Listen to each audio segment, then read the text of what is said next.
एक बार फिर से शिक्षिका का मामला हाजीपुर में गरमाया हुआ है। फिर वही बात, वही पुरानी कहानी है कि पति ने ज़मीन बेचकर दिन रात मेहनत करके उसको पढ़ाया लिखाया। चूँकि वो शादी हुई तो इंटर पास थी, उसने उसको पढ़ाया लिखाया, फिर मेहनत रंग लाई, वो शिक्षिका बनी। शिक्षिका बनने के बाद उसका पति से बनना बंद हो गया।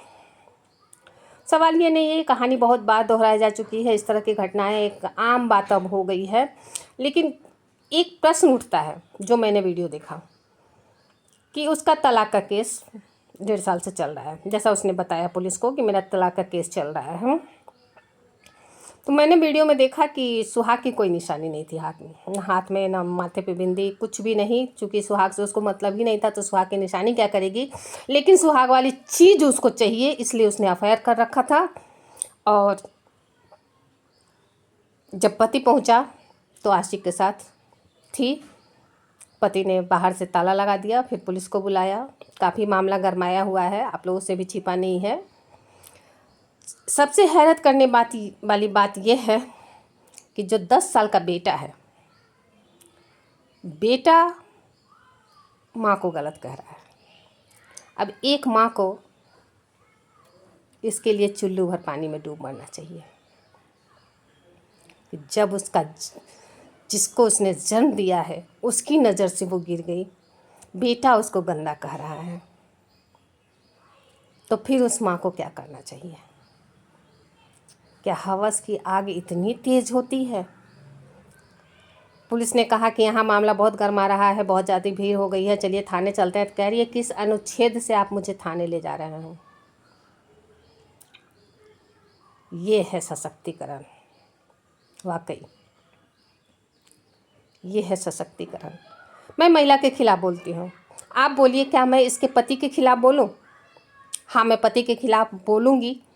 ये बोलूँगी कि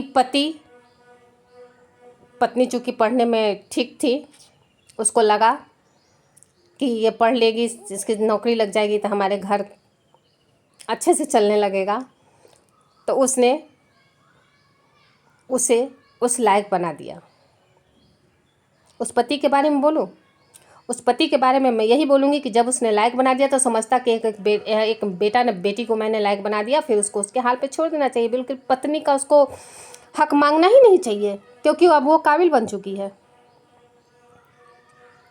अब वो काबिल बन चुकी है, अब तो उसको पत्नी का हक उससे मांगना ही नहीं चाहिए, क्योंकि वो अपने पैरों पर खड़ी हो चुकी है, वो सक्षम हो चुकी है। इसी बेस पे उसने तलाक का फाइल भी कोर्ट में दायर कर दिया है। तो क्या मैं उस पुरुष के विरुद्ध बोलूं जो उसका आशिक है, जो ये नहीं समझ रहा है कि 10 साल के बच्चे की माँ, एक नौकरी पेशा लड़की मेरी झोली में आ गिरी है। देखिए, अगर इश्क मोहब्बत होता तो इश्क मोहब्बत का जो परिणाम होता है, मंजिल होती है, वो शादी होती है। तो शादी तो होनी नहीं है कि शादी ऑलरेडी हो चुकी है। शादी इसको करनी भी नहीं है क्योंकि 10 साल का बच्चा भी है। तो क्या सिर्फ मनोरंजन के लिए ये संबंध चल रहा था, उस पुरुष के खिलाफ मैं बोलूं।